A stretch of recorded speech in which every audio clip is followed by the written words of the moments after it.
pray that you will not sleep or doze off when I preach, mga kapatid. Of course, parehas yan ng responsibility. That's my responsibility, and that's your responsibility. So let's help one another. Amen po ba? Acts chapter 16, verse 22 to 25. Then the multitude rose up together against them, and the magistrates tore off their clothes and commanded them to be beaten with rods. And when they had laid many stripes on them, they threw them into prison, commanding the jailer to keep them securely. Having received such a charge, he put them into the inner prison and fastened their feet in the stocks. But at midnight, Paul and Silas were praying and singing hymns to God, and the prisoners were listening to them. Basahin ko sa Tagalog, isa ang mga tao sa pag-uusig kina Pablo. Pinahubaran sila ng mga opisyal at pinahagupit. At nang hagupit na sila ng husto. Alala ko talaga ang packaging ng soft drink sa Pilipinas. Hindi husto yun, gusto. Sakto pala. Sakto. Dito husto, mga kapatid, no? Nang mahagupit na sila ng husto, ikinulong sila. At inutusan ang gwardya na bantayan silang mabuti. Kaya ipinasok sila ng gwardya sa kaloob-looban ng silda at itinali ang kanilang mga paa nang maghahating gabi na nananalangin sina Pablo at Silas at umaawit ng mga papuri sa Diyos. Nakinig naman sa kanila ang ibang mga bilanggo. Praise God. Pamagatan natin ang thoughts natin pagbulay-bulayan sa hapong ito, mga kapatid. True worship. Amen. Tunay na pagsamba. No? Tinuod nga pagsimba. Pudno a panagdayaw. Matuod nga pagsimba. Panginoon, tulungan niyo po kami sa hapong ito, Lord. Hallelujah. Minister in a special way once again as you have done before. Lord, I thank you for your presence. I thank you for the reading of your word. I thank you for your people that is worshiping you today. I thank you for the dedication of each and everyone that are serving you, Lord, in this place. I pray, O Lord, that you will speak into our mind, into our hearts, into our whole being, Lord. Send your angels, O God, put into strategic positions, Lord, to watch over your people. Hallelujah. We bind to God, hallelujah, every spirit, even, Lord, hallelujah, human spirit that will oppose you, Lord, today. Release, O God, your Holy Spirit, the Spirit of truth, love, joy, and peace, in Jesus' name. And everybody say, Amen. You can be seated at purihin natin muli ang Panginoon. Hallelujah! Thank you, Jesus. Thank you, Jesus. Thank you, Jesus. Aalis ako dito, mga kapatid, sa tamang panahon at sa mabilis na panahon kung sasabihin ng Panginoon.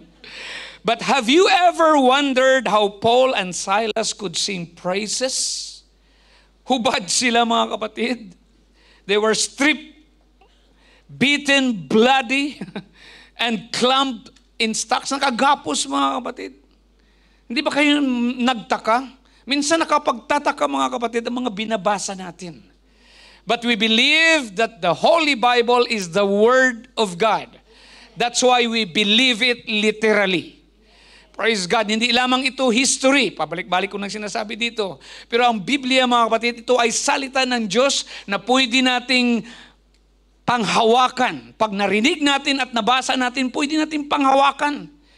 Praise God, maalala ko mga patutuon na mga nauna sa atin sa pananampalataya, mga kapatid, mga pioneers natin sa Pilipinas. Alam ko, mga pioneers natin, mga kapatid, praise God, hindi nila naunawaan pa masyado, wala silang pag-aaral masyado sa salita ng Diyos. Pero nung binasa nila, mga kapatid, ang pure Word of God at in-apply nila sa kanilang sitwasyon, miracles happen. Amen. The hand of God move. In-apply lang nila, mga kapatid, literal ang Word of God sa kanilang sitwasyon.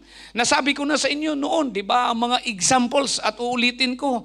May isang kapatiran nga natin, mga kapatid, na may salot sa pananiman. Praise God, kumuha siya ng bond paper, mga kapatid. Sinulatan niya lang Luke 10:19. Praise the Lord.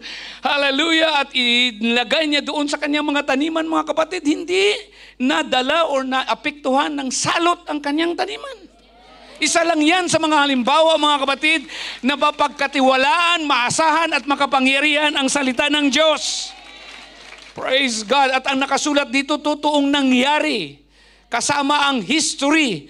Praise God. Kaya nagtatagumpay ang mga geologists, mga kapatid, yung mga naghuhukay ng mga remains, ng mga ancient artifacts, mga kapatid, dahil nababasa at sinusundan nila ang mga pahayag ng salita ng Diyos.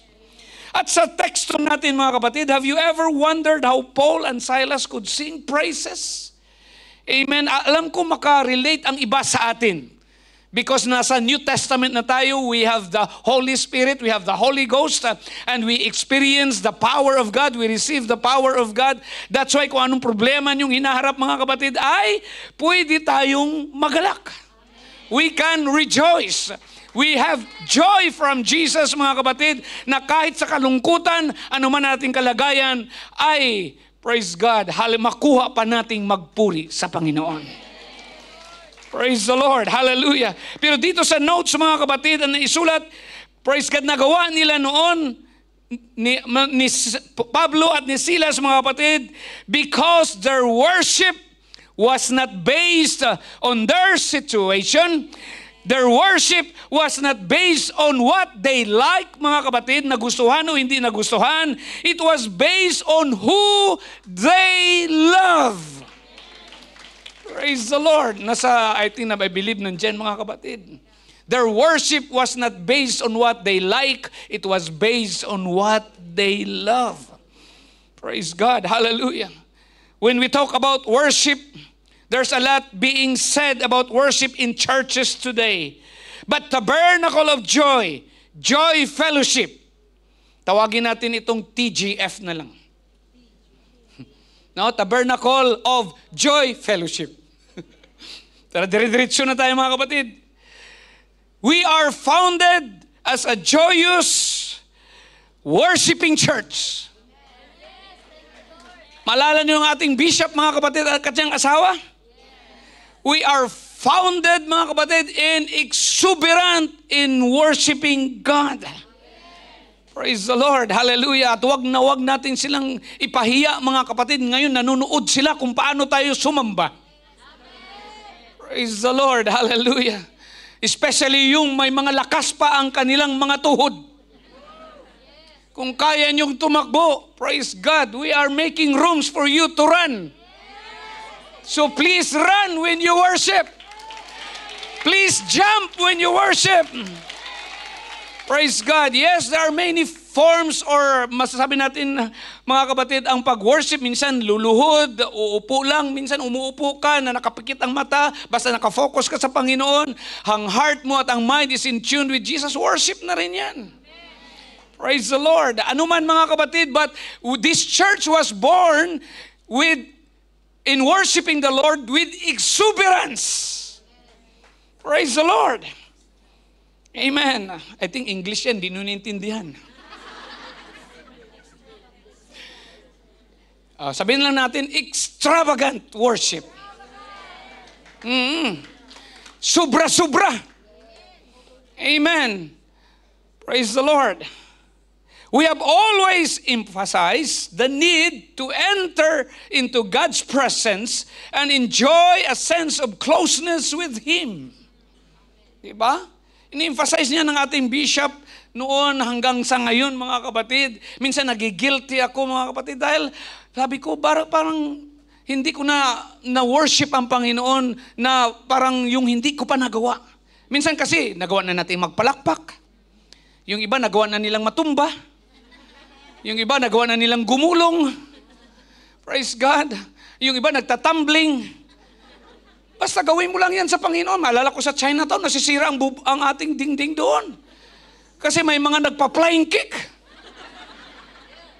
Nakikita ko yan, mga kapatid. Dahil sa kagalakan, sa emotion na ini-express, mga kapatid. Praise God, hallelujah. Basta in order lang, okay lang yan. Basta hindi ka makatama, okay lang yan. Praise the Lord. Pero we are encouraging, and I want to remind us, mga kapatid, let's worship the Lord with extravagance. Sobra-sobra. Praise God. Alam niyo, mga kapatid, ang pumipigil lamang sa atin minsan, ang ating outlook din, ang ating perspective, ang ating pride din. Na gusto natin, pag uwi natin, planchado pa rin ang ating mga damit. Maayos pa rin ang ating mga buhok. Praise God. Pero maalala ko lang, Sister, sino nang tawag? Hindi ako magtawag ng pangalan. I mean, Mother Katani is here. I think she is a witness of how this church worship, how this church began. Tayo mga Pilipino ang ginamit ng simula ang iglesia dito sa Singapore, mga kapatid. Praise God. At narinig ko, mga kapatid, at na-review ko yung mga kasi mag-preach ka, of course, kailangan mo ng resources. Nanonood ako ng mga videos, mga dating videos, mga kapatid. Praise God. Nakikita ko doon, nasabi ng isang preacher, mga kapatid, na lumaki sa Pilipinas. Isa siyang Amerikano, sabi niya. Pero doon siya lumaki sa Pilipinas, sabi niya, wherever I go, all over the world, if you can find Filipinos, for sure, you will find a person that will worship God extravagantly, mga kapatid. Praise the Lord. And I'm here facing those kind of people. Maalala niyo, mga kapatid, nung wala pa tayo sa Panginoon, alam ko hindi ako naglalakad, maglalakad ako ngayon. Pasensya na sa camera.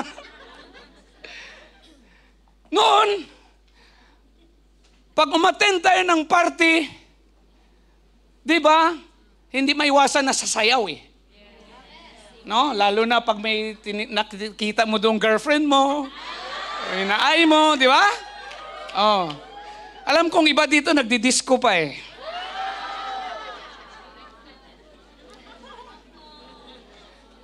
Pero nung wala tayo sa Panginoon, praise God, extravagant. Hindi lang baile. Diskural talaga. Yung community dancing, mga kapatid. Tapos, malasing ka pa. Pag uwi mo sa bahay,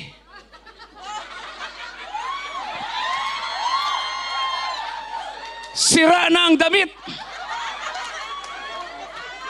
Ang sapatos nakatapo na. And then sabihin mo, anong nangyari sa'yo? Ang sagot mo, I'm having a good time. Di ba, mga kapatid? Tayo, are we having a good time in the Lord?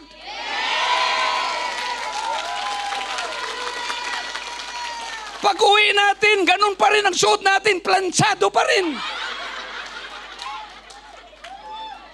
Totoo yan, mga kapatid. We're talking about true worship. Praise God. Alam niyo kung saan ako patungo eh. Dahil narinig niyo na mga mensaheng ito matagal na, mga kapatid eh. Praise God. Pero ganyan ang sabi natin, lasing ka, wala ka sa ayos, praise God, marami kang ginawang kasalanan, ano man ang bisyo mo, pero tinawag mo pa yan na good time. Yun ang itsura mo. Pero dito, mga kapatid, praise God, kung we are called from darkness into His marvelous light, mga kapatid. Hallelujah! Sabi ng Biblia, we should show forth the praises of Him. We need to show forth the praises of Him. Hallelujah! Praise God, praise God. True worship. Alam ko may message na ako nasabi dito na wonders of worship, mga kapatid. Praise God. Hallelujah. Brother Mateo and the worship team strive with music and songs to help create a fulfilling worship experience in this place. And thank you for that. Thank you for the music team. Palakpakan natin sila, mga kapatid. Lahat nilang pagpapagal. Praise God. Thursday pa lang, nandito na sila. Sa bahay nila, nagpa-practice na sila. Praise God. At awitin lang nila dito ng mga ilang minuto. That is to create a fulfilling worship experience para sa atin. Kaya praise God, ang ganda ng mga selection of songs, mga kapatid. Praise the Lord. Hallelujah. Brother Mateo and the music team, your labor is not in vain. Alam ng Diyos ang inyong ginagawa. Amen. Hallelujah. Pero mga kapatid, magugulat kayo sa sasabihin kong kasunod. But it is not worship that God wants us to enjoy. It is not worship that God wants us to enjoy. He wants us to enjoy Him. Amen. Bakit ka sumasayaw? Dahil sa iyong kagalakan, amen, naniligtas ka ng Panginoon. Dahil, amen, ang iba hindi naglilingkod sa Diyos, ikaw ay naglilingkod sa Diyos. Dahil ang iba-iba ang tinatawag nilang Diyos at tumutulong sa kanila, ikaw ay ang tunay na Diyos ang iyong tinatawag. May relasyon ka sa Diyos. You enjoy Him. Praise God. Because if we are not very careful, we will make worship self-centered instead of God-centered. Kung di tayo masyadong maingat, gagawin nating makasarili ang pagsamba sa halip na nakasentro sa Diyos. Kaya kung mag-worship, huwag kang tumingin palibot. Hayaan mo ng leaders na umikot ng paningin. Kasi ang mga leaders ninyo, make sure yan na hindi magiging in order tayo na walang magsuntukan dyan. Pero kung ikaw nandito, mga kapatid, hallelujah, kailangan ang attention mo, ang sentro ng iyong pagsamba ay ang ating Panginoon. Napakabuti mo, Panginoon. Kahanga-hanga ka, Panginoon. Luwalatiin ang iyong pangalan, Panginoon. Salamat, Lord, sa pagligtas sa akin. Salamat, Lord, sa ginawa mo, Panginoon. Salamat sa himala sa buhay ko. Salamat sa kagalingan. Salamat, Lord God, sa aking pamilya. Sentro natin ang Diyos, mga kapatid. Praise the Lord, praise the Lord. Amen. Praise the Lord. A marriage that is working is a marriage with selfless love. Sa PI kahapon na pag-aralan namin, na ang opposite pala ng love, hindi hate. Alam niyo ba yan? Sa PI ko lang din yan syllabus na nakita, mga kapatid. The opposite of love, at alam natin yung love chapter, di ba? 1 Corinthians chapter 13. The opposite of love is not hate. Mga PI students, anong opposite ng love? Selfishness. Makasarili. Praise God. Either you love God or you love yourself. Kaya nga sabi ng iba, well, praise God, I am kingdom-minded. Whose kingdom? Kaninong kingdom? Kingdom-minded ka? Kaharian mo. Dahil ayaw mo mapagsabihan, ayaw mo maturuan. Praise God. Ayaw, di ba? Ayan ang Word of God, ang purpose ng Word of God, di ba? 1 Timothy ata yun, 2 Timothy 3:16. 2 Timothy 3:16. All scripture is written by inspiration of God and is profitable for doctrine, for reproof, for instruction and correction. Praise God. Ang ganda mag-preach pag tinutulungan niyo ako, mga kapatid. Amen. Praise God. Imagine sa mga may asawa, lalo na sa mga kalalakihan, Mga men's natin, will you say praise the Lord? Mahina.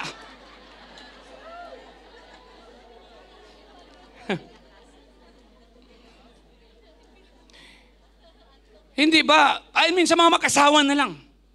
Hindi natin sinasabi sa mga asawa na, as long as I get everything I want out of this relationship, I'll commit myself. Hindi natin sinasabi niyan, di ba?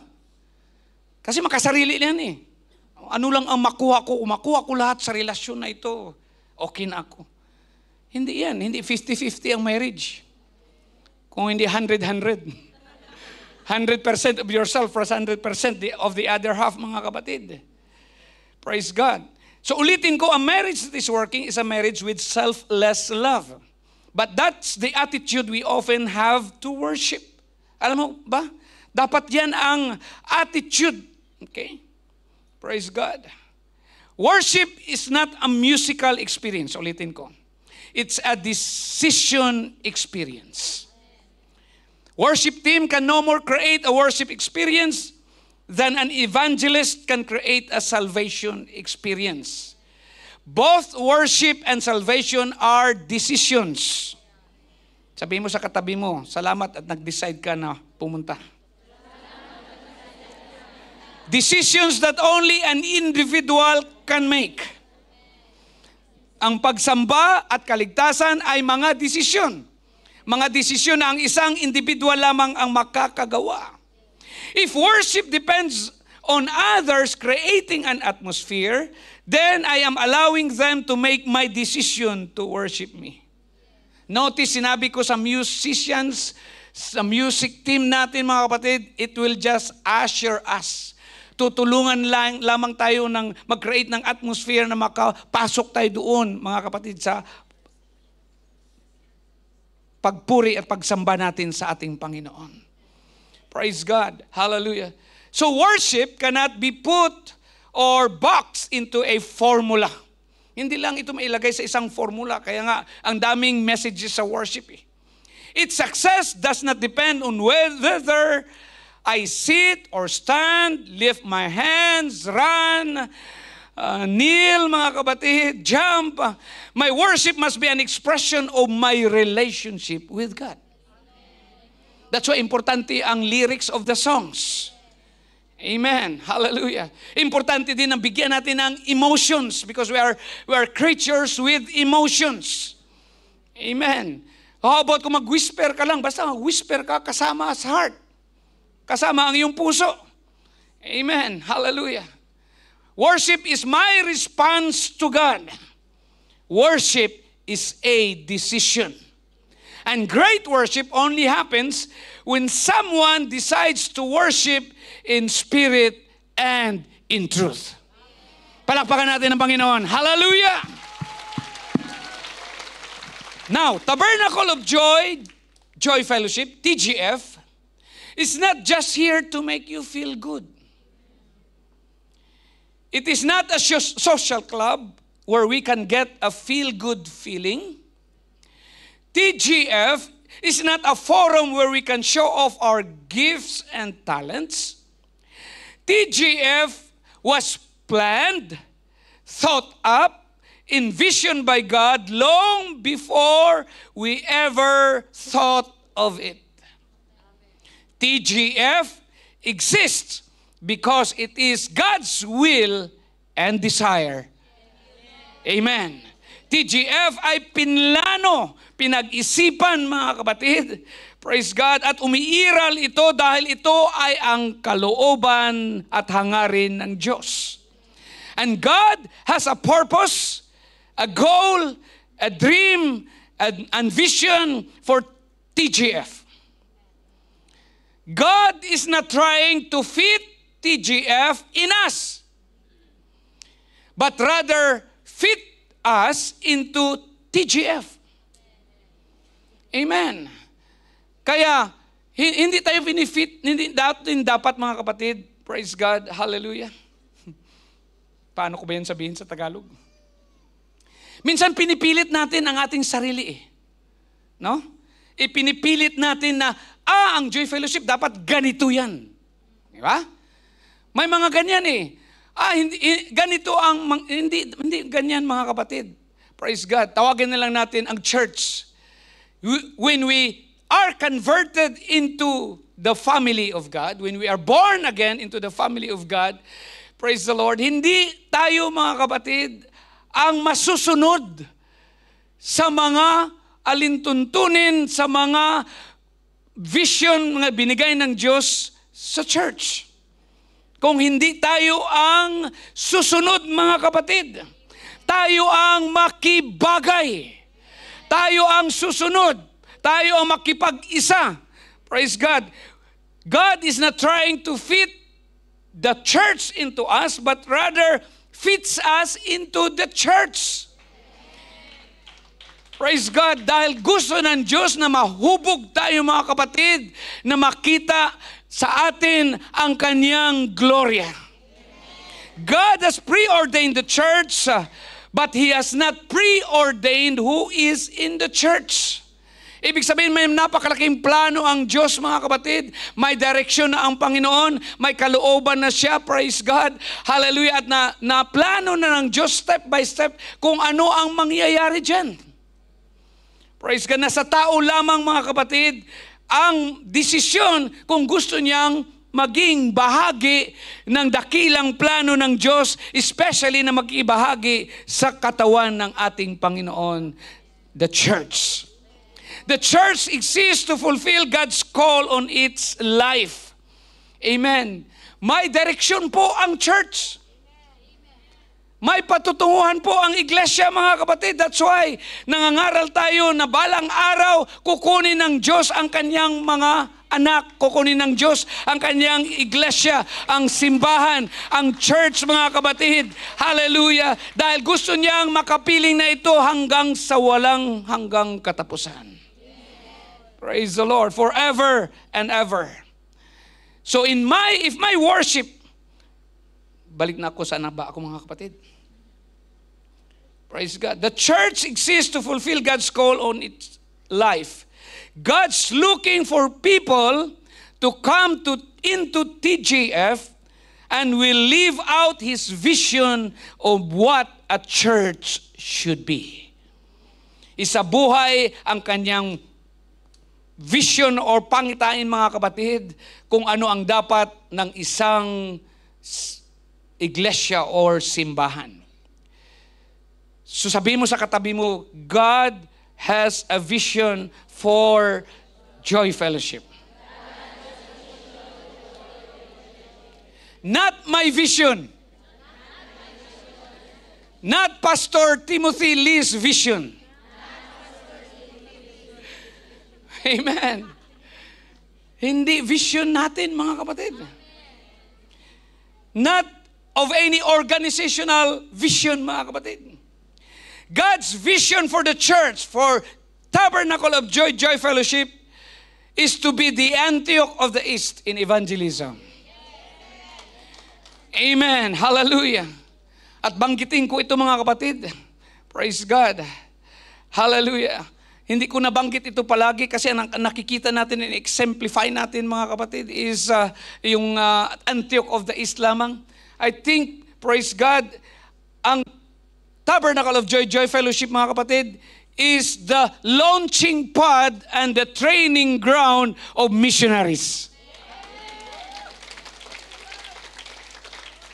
Not only people come and be renewed, refreshed, but also they will be the springboard to bring the whole gospel to the whole world. Amen. And it is not enough for you to own that vision. The vision must own you. Dito ako nagsastruggle, Brother Rolem. Amen. Yung to own that vision and the vision own, may pagkakaiba, mga kapatid. Praise God na paano ko ba sabihin sa Tagalog? Naangkinin mo lang ang vision kung hindi ikaw ang naangkin ng vision. Malaking pagkakaiba. Amen. Dahil kung nakuha mo lang ito at napasayon niya, ikaw na ang may control. Pero kung, Praise God. Ikaw ang naangkin ng vision na ito, mga kapatid. Nasa control ka na. At kung ano ang ibibigay sa iyo ng Panginoon na gagawin at direksyon, ay doon ka talaga susunod. Doon ka liliko, mga kapatid, o doon ka pupunta sa kung saan ka pinapapunta. Kung ano ang pinapagawa, gagawin mo. Kaysa, mga kapatid, angkinin ko itong vision na ito, praise God, pero gagawin ko ito. Naintindihan niyo ba, mga kapatid? Praise the Lord. Hallelujah. Let's pray. Panginoon, I pray that this understanding and revelation, O Lord God, hallelujah, be in our spirit. Hallelujah, Lord. Hallelujah. I pray that you will touch every mind, every heart, every emotion, Lord God. Everyone that are here today, O God. Hallelujah, Jesus. That our goal, O God, is to enjoy you. Hallelujah. Yes, we worship you, Lord, but it is you, O God. Hallelujah. That is the center of our worship this afternoon. In Jesus' name, in Jesus' name. Hallelujah, hallelujah. Praise God. Kung maintindihan natin yan, mga kapatid, malaking epekto yan sa ating pagsamba. Praise the Lord. This understanding has a profound effect on worship. It takes the focus away from what we want and replaces it from what is needed to fulfill the vision. Ngayon, ang tanong natin, ano ang gagawin ko para matupad ang mission ng binigay sa akin ng Panginoon? Ng commission na binigay sa akin ng Panginoon. Praise God. Yan na ngayon ang iyong pagtingin, mga kapatid. That's why, masasabi mo na ngayon, I don't worship right now because I feel like it. I worship God because He inhabits the praise of His people. God wants to make TGF famous as a place where God abides and His will is done. Amen. He wants to move and bless. He wants to restore and repair. He wants to draw sinners and convict backsliders. He wants to save the lost. And so, God created TGF. God called and ordained us to be an apostolic church, preaching and teaching the apostles' doctrine of new birth, Jesus' name baptism, and the oneness of God. That is the vision that comes from God. That is the reason He created Tabernacle of Joy, Joy Fellowship.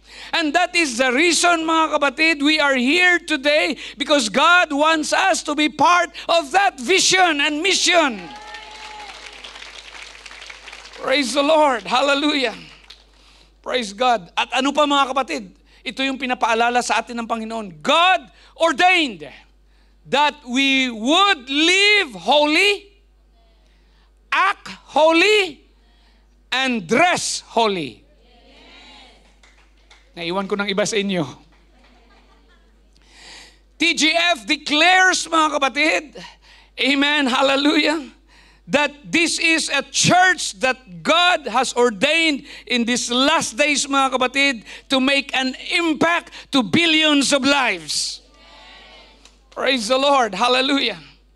1 Peter 1:15-16, sabi dito, but as He who called you is holy, you also be holy in all your conduct, because it is written, be holy for I am holy.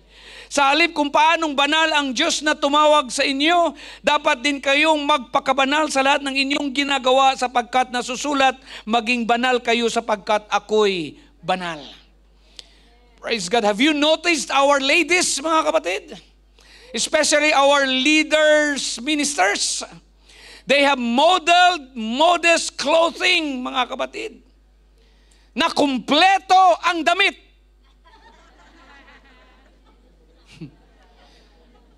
Kasi marami na ang ginagawa ng fashion na kinukulangan ang damit. Pinuputulan na, mga kapatid. Praise God.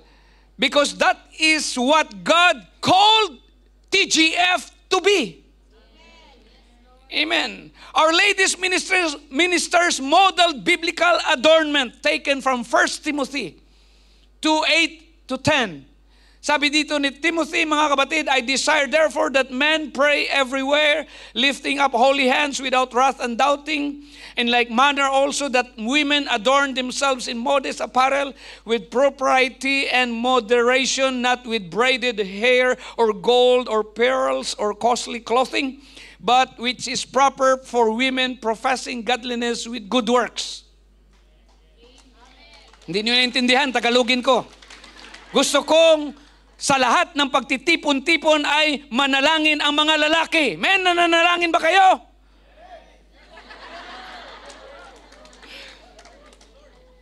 Manalangin ang mga lalaki ng may malinis na kalooban. Malinis ba ang kalooban natin? Nasa pagtaas nila ng kamay sa panalangin ay walang galit o pakikipagtalo. Nagtalo ba kayo ng iyong asawa kanina?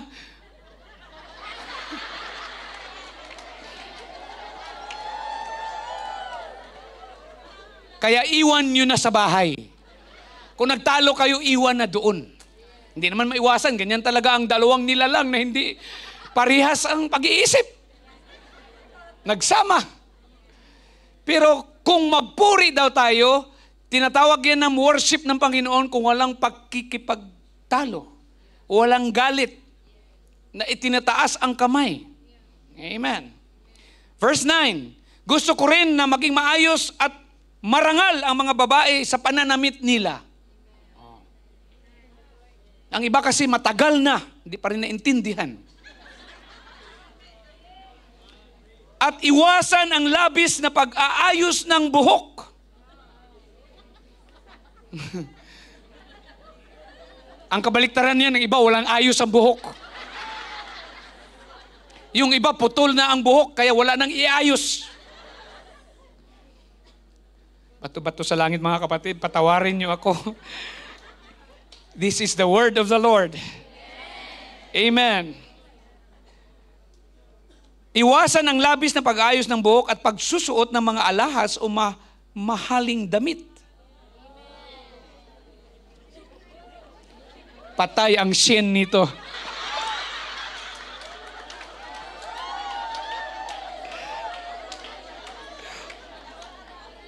Lazada or ano pa. Walang bayad sa promotion dito. Nung Shopee. Sa halip, magpakita sila ng mabubuting gawa na nararapat sa mga babaeng sumasampalataya sa Diyos. 1 Peter 3:3-4, do not let your adornments be merely outward, arranging the hair, wearing gold, or putting of fine apparel. Rather, let it be the hidden person of the heart with the incorruptible beauty of a gentle and quiet spirit, which is very precious in the sight of the Lord.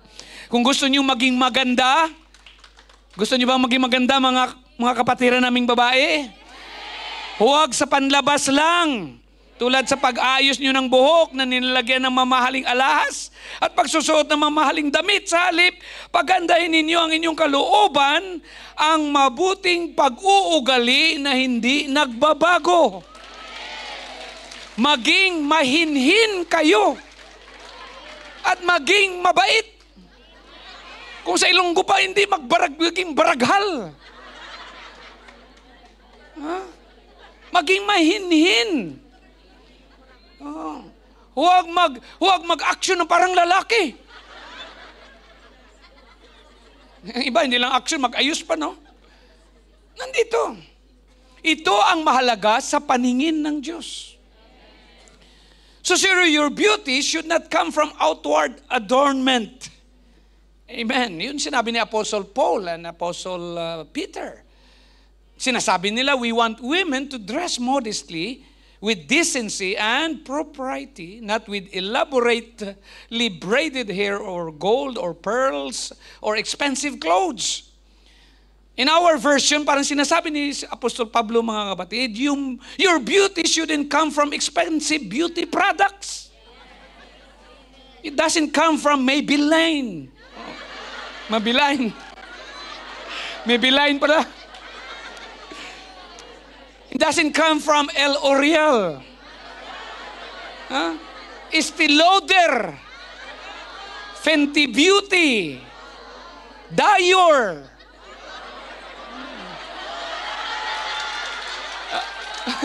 Dior ba yun? Dahil pasensya na kayo mga kapatid, hindi ako beautician. Dior. Mayroon pa dito nakasulat number 3 of the top in the world beauty mga kapatid. MAC, Cosmetics. MAC. Oh, hindi lang pala MAC, book.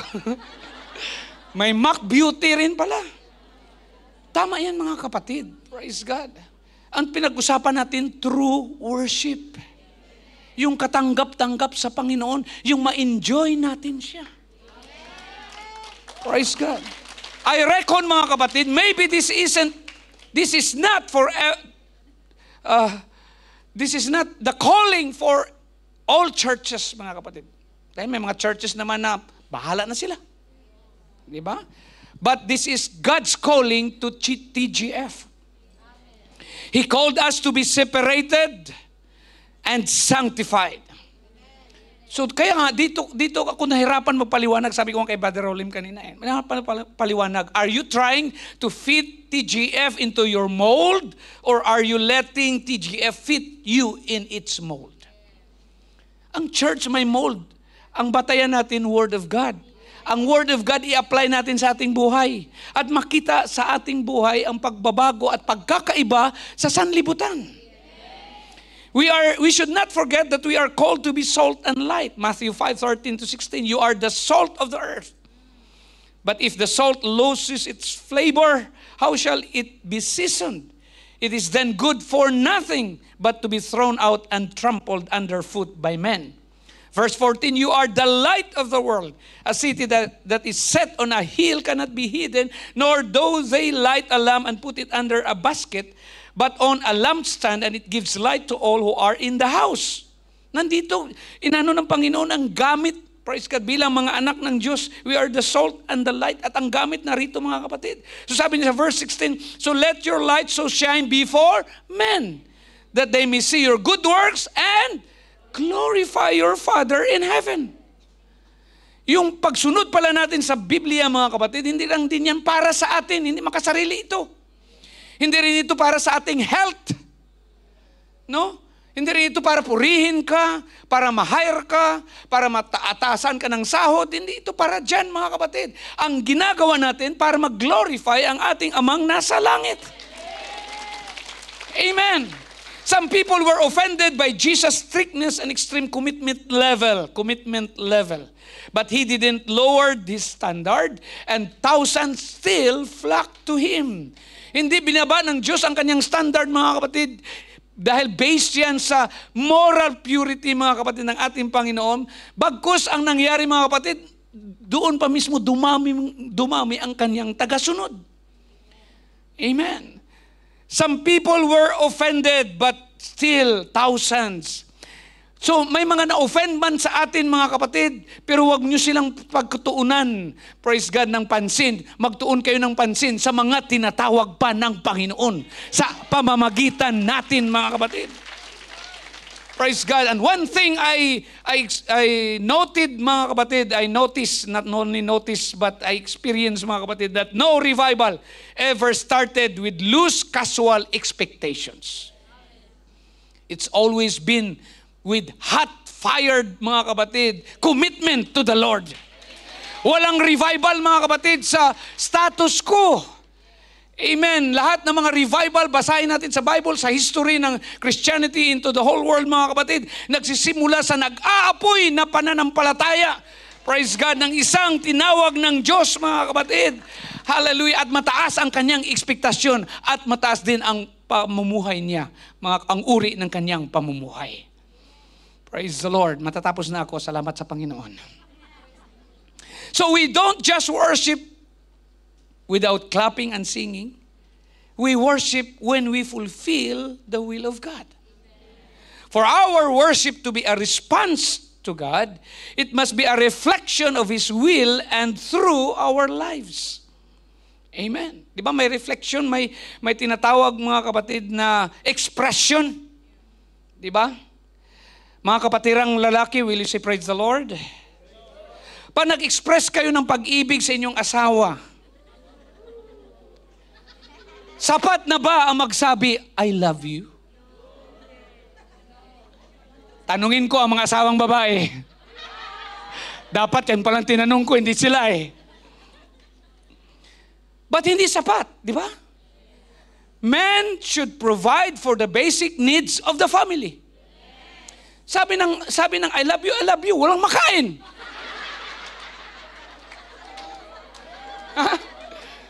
Tama? Oh.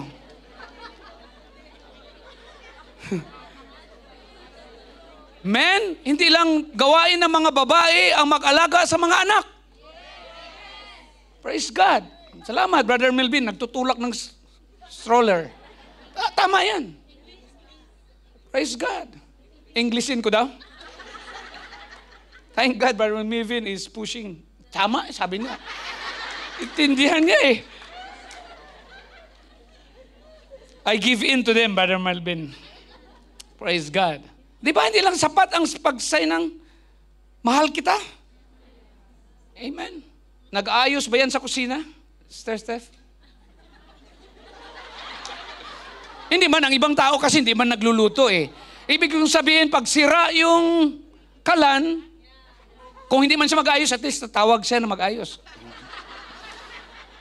So hindi sapat na magsalita lang, mga kapatid. May ginagawa, may expression. Amen. It's the same way in our relationship with God. We cannot just sing, I love you, Lord, without being a partner in His will and vision.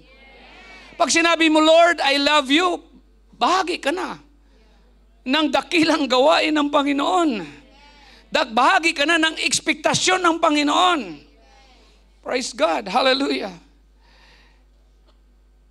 Sabi dito ng isang na kita ko sa internet, mga kapatid. Sabi niya, I love that we have varied sounds and styles. Habang tinitingnan niya yung kanyang music team. Sabi niya, I appreciate the graphic design, video, and songs that are part of a worship set. These components are not worship, however, sabi niya. Worship is a product of the heart of man. Woman or child moved by the Spirit to respond to Him. Amen. At dyan ko nabasa ang Ephesians 5:19. Sabi dito, speaking to one another in psalms and hymns and spiritual songs, singing and making melody in your heart to the Lord. We are told to make melody to the Lord from the heart. Sa pagtitipon ninyo, umawit kayo ng mga salmo, himno, at iba pang mga awiting espiritual, buong puso kayong umawit at magpuri sa Panginoon. Amen. Praise the Lord. Hallelujah. So, is His expectation our comfort, our enjoyment, our tradition? No. The Lord's expectation of us is crystal clear in Matthew 28:19-20. Go therefore and make disciples of all nations, baptizing them in the name of the Father and of the Son and of the Holy Spirit, teaching them to observe all things that I have commanded you. God has called us to make disciples. Amen. Yan ang expression natin. Pag sinabi natin, mahal kita, Panginoon, automatic yan. We are, mga kapatid, we are called to make disciples. So our worship is central in our decision to meet His commission. Of course, we must sing and dance and praise the Lord. Huwag natin kalimutan yun. Amen. Dahil expression din natin yan. But while we sing and dance and praise God, we cannot ignore or forget, mga kapatid, His great commission. Praise the Lord. Will you stand?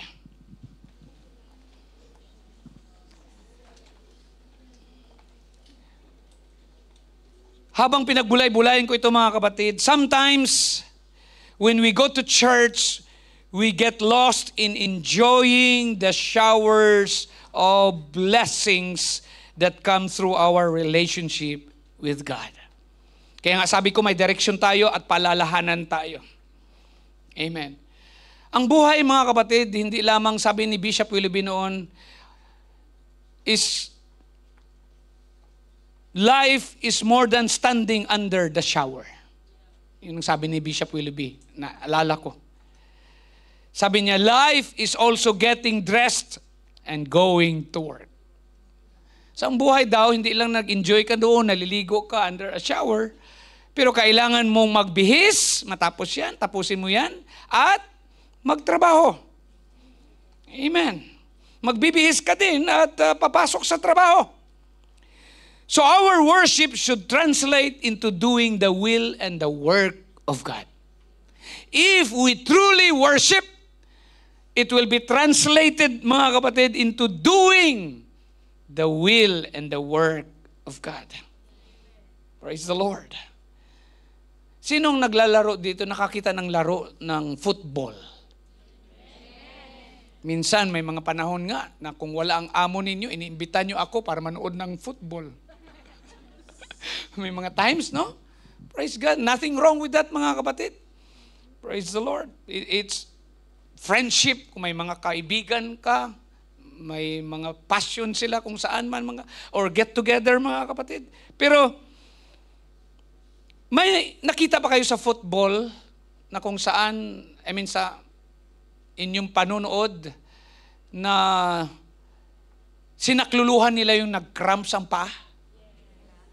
Minsan nasa video din yun, nakikita, nafo-focus din. So, tapos minamasahe. No, minamasahe ng mga professional, anong tawag doon? PT ba yun? Or trainer, mga kapatid? Praise God. So, the massage is not just the enjoyment of the player. It is healing the injuries of the player so that he can keep playing. Praise God. That's why, totoong nagsamba tayo, mga kapatid, we really have worship because we really have worship, mga kapatid, if we don't focus in ourselves. Why? When we worship, praise God, it is re-equipping us. It is healing us. It is realigning us, mga kapatid, with the passion of God. Amen. And realizing that you have to say, not my will, but yours be done. Nakuha niyo, mga kapatid? Ito palang ating pagsamba, pwede natin niya maihalin tulad doon sa minamasahin na player ng isang sports team, mga kapatid, na kung saan dapat gagaling siya para makapaglaro siya ulit. Amen. Tayo din, mga kapatid, ganyan. Kung bakit may worship service tayo hanggang ngayon, part pa rin siya ng ating service na tinatawag linggo-linggo, mga kapatid.